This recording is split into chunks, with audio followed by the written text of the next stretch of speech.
The problem with time is that time places limitation on any man that is time bound. Time places limitation on any woman that is time bound. If your only understanding of life is based on time, you are highly limited. So what it means is that your outcome and result in life is determined by time. According to God's program for man, time is not meant to dictate for you. When you are connected to the supernatural realm, time does not determine your result. Time does not determine your experiences. The supernatural realm or the supernatural and understanding of that doors. Example, somebody waits for 30 days to get salary. So your money is time bound. 30 days, you are paid. Another person waits for a business transaction that is time bound to determine your resources and the flow of resources to you. But another person understands a process that bypasses that process, because the natural is time bound. In the supernatural, we call it the timeless zone. The supernatural realm where we are seated in Christ, called the heavenly realms, is a realm of timelessness. It's a timeless zone. There's nothing like time like we know it in that realm. Because of the calibration of time, you have past, you have present, you have future. Because of time. But when you step into the spirit realm, there is no past, there is no present, there is no future. It's called the realm of eternal now. What it means is that if you step into that place, you can see past, present, and future all mocked up. That is why, for the man that understands how to operate from there, the word future does not exist for us again. There's nothing like future to the man or woman that operates constantly in that realm. Because what you call future is time calibration in the natural. Past, present, future. Time calibration. In that realm, there's nothing like time, past, present, future. It's called eternal now. What it means is that you can jog into that realm and see the next 3,000 years. Oh, Sanaya. God brought Moses and brought him to the mountain and said, let's exercise more, and showed him. And showed Moses Genesis. You know when Moses was born? And showed Moses Genesis. And Moses was accurate. And he showed him, this is what happened in Genesis. In the beginning was the Word, and the Word was the God, and the Word was God. And he began to explain that Elohim in the beginning. So me and the counsel of Godhead. Because sometimes when you read and say God in the beginning is wrong, because you don't understand what Moses saw and what Moses documented. It wasn't God, it was Elohim, which is the plurality of God. It's not talking about one person in the Trinity, it's talking about the fullness of the council of the Trinity. That they decided and sat in a council and decided, let us remold the earth like we have it in plan ab initio. And that project began. And Moses saw that the Spirit of God hovered upon the face of the water. And what does it mean upon the face of the deep? That word deep is a darkness that is a space saturated with water, covered with darkness. And that was exactly what Moses saw. And the Spirit of God hovered upon it.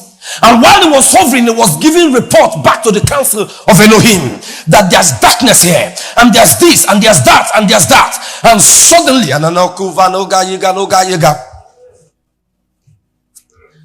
Because that word deep means that water was in a frozen state. Because there was no sun to melt it. So that water was in a frozen state. So when the Spirit hovered upon the face of the water, it applied heat.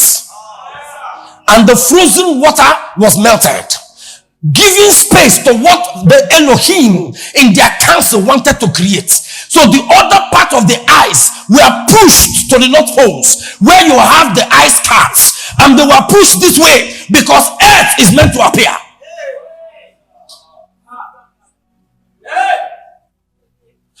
Moses was not there, and God showed him all these details, and Moses had to document it. But you just think that it ended there.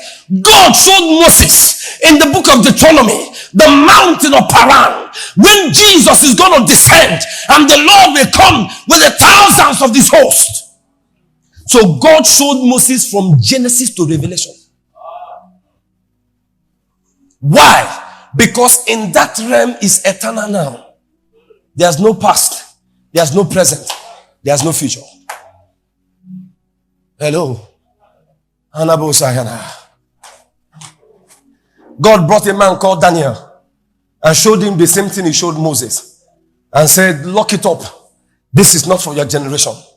And when God now showed another man called John the Beloved, the same thing that he showed them, he said, unlock it. Because this generation need to understand this revelation. And you need to know what he showed John was like. John, what the revelation was written how many years ago? Close to 2,000 plus years ago. So what John saw was, hey, if you predate it back to the generation of John in the island of Patmos and to the revelation that we have and how many things that will happen on earth before the millennial reign of Christ, and after that the release of Satan for a season, then after that the throne of God is going to come on earth where we'll have a new earth and we'll have a new heaven. That is almost a span of 3,500 years that God showed a man in a moment. That brings me to something. What you call your future is God's past. What you call your future is God's past. Because they have finished this your future. And the millennial reign of Christ has also finished according to God the Father. It has also finished. And the release of Satan for a season has also finished. And the binding him and throwing him into lake of fire, and hell is emptied into lake of fire. It has already finished. And the finishing of all those things, where the Father is going to come down and the throne of God is going to tabernacle amongst men, is already finished. If 2,000 years to come is God's past, what is God's future?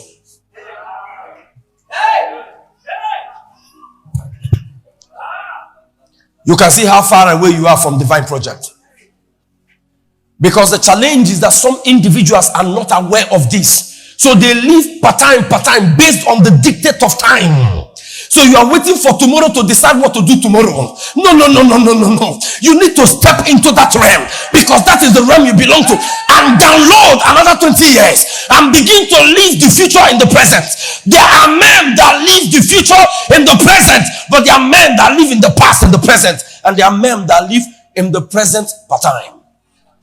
Where you live that is determined by what you see and where you operate from. Where you live is determined by what you see and what you operate and where you operate from.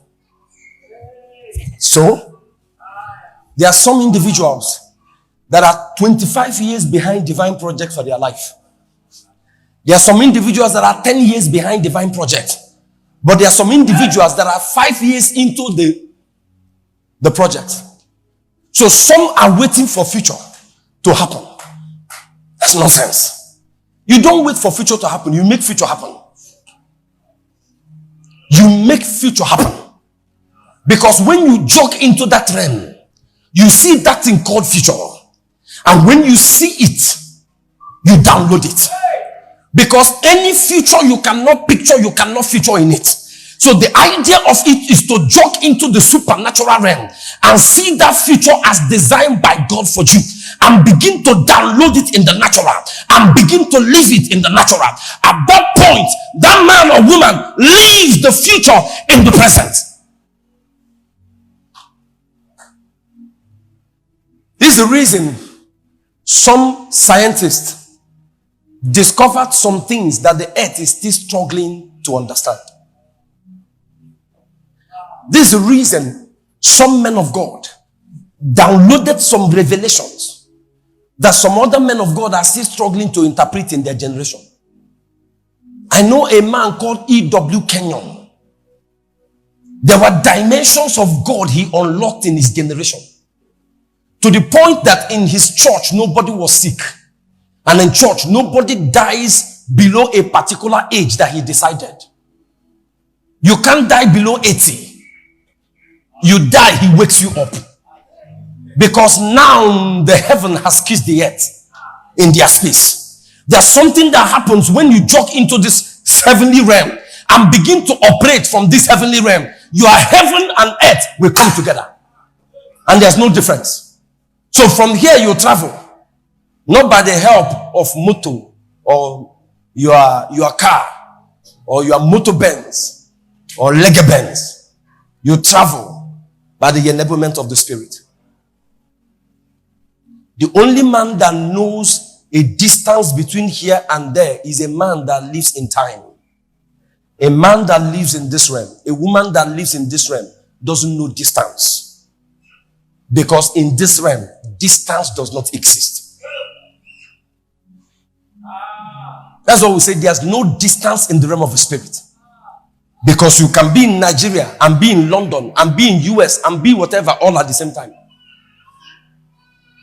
There's no distance. So the way you move from one room to another room in your house, that is how some men move from London to New York to Nigeria at the same time. By the enablement of the Spirit. We are getting there. This is the church of the last days, and you must have understanding.